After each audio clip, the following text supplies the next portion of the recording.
MacBook Pro, right?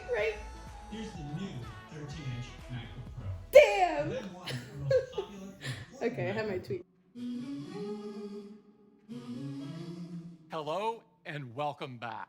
Wow, what a day. But first, this is actually being shot on the iPhone 12 Pro Max. I did a first impressions video of it with the iPhone 12 mini as well. So I'll link that down below in case you missed it, and up here as well. But now let's talk about those Macs.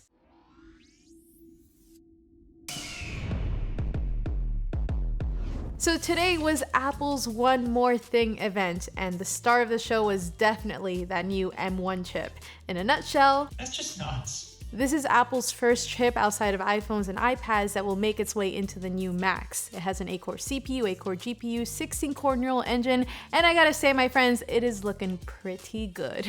Now to clarify, these aren't 8 cores like you would normally think. There's actually 4 high-performance cores and 4 low-performance cores. So those high-performance ones will go to things like editing in Final Cut, Photoshop, and then low-performance cores for things like web browsing, Safari, Notes, Word documents. Basically, it's gonna flex when it needs to and won't when it doesn't. That's a bar right there. Bars. Now what's special about those low-performance cores, and bring it in, it should lead to much better battery life. In fact, up to 20 hours in the new Macs, which is As far as what those new Macs were, there's actually 3 that were announced today: a new MacBook Air, a new Mac Mini, which was a complete surprise, and a new 13-inch MacBook Pro.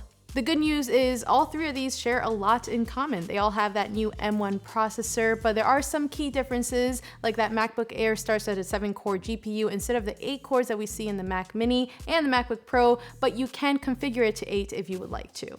Now, if you're torn between MacBook Air, MacBook Pro, I'll break it down. To put it simply, the MacBook Pro is geared to be the more high-performance machine. In fact, the MacBook Air doesn't even have a fan, which honestly is a flex and a half if you ask me. Now, definitely don't sleep on that MacBook Air because I feel like you're gonna be able to do a lot on it, but it's clear that Apple is gearing this to be the more casual, cool, quiet laptop that you can use anywhere, whether you're on your couch or on the go. Let me tell you, I am over that fan life because I've been using the Sony a7S III for my videos, and editing that footage has been Cook City.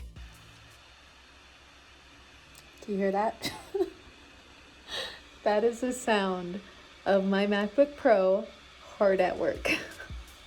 So no fans, definitely a welcomed addition, but in an instance where fans would be a good thing, that 13-inch MacBook Pro does have a cooling system, so you'll be able to squeeze a little more performance out of there. Another little tidbit when comparing MacBook Pro to MacBook Air, and this isn't anything new, but the MacBook Pro does have a slightly brighter display at 500 nits versus 400 on that MacBook Air. So when you're editing photos and video, that little bit of brightness will go a long way.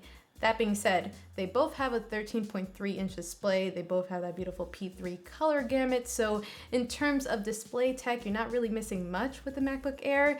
And as excited as I am to edit on that new 13-inch MacBook Pro, I'm really curious to see what I could throw at that fanless MacBook Air. One more difference, just like we've seen in the past, you do get that gold color option for the MacBook Air, so gold, silver, space gray for MacBook Air, and silver, space gray for the MacBook Pro. And I gotta say, I feel like I'm team silver this year, but let me know what you guys think in the comments. Now switching over to the Mac Mini side of things, again, it has that M1 8-core CPU, 8-core GPU, but probably the most exciting thing here, since it doesn't have that display like the MacBook Air or MacBook Pro, it starts at just $699. So if you have a great display at home, this might be the perfect way to go. Speaking of displays, this supports a resolution up to 6K, so if you wanted to, you can even hook up a Pro display, which is a bit overkill, but it's nice to know. I did look up some more affordable display options that will pair nicely with that Mac Mini, starting with this Dell Ultra Sharp 25-inch monitor. It is only 1440p, but it's under $400 and has USB-C. Option number 2 I found is under $500 for this BenQ 31.5-inch display, 4K HDR, has USB-C, and is very clean looking. This next one is at the top of the price point list for a little under $700 for this LG Ultrafine 31.5-inch display. It is also 4K HDR with USB-C, of course, but this one swivels so you can watch it in a vertical view. And I feel like this might be the cleanest of the 3, giving you the most desk room and versatility. Now, I also wanted to add that these new Mac Minis have 2 Thunderbolt 3 ports that house USB 4.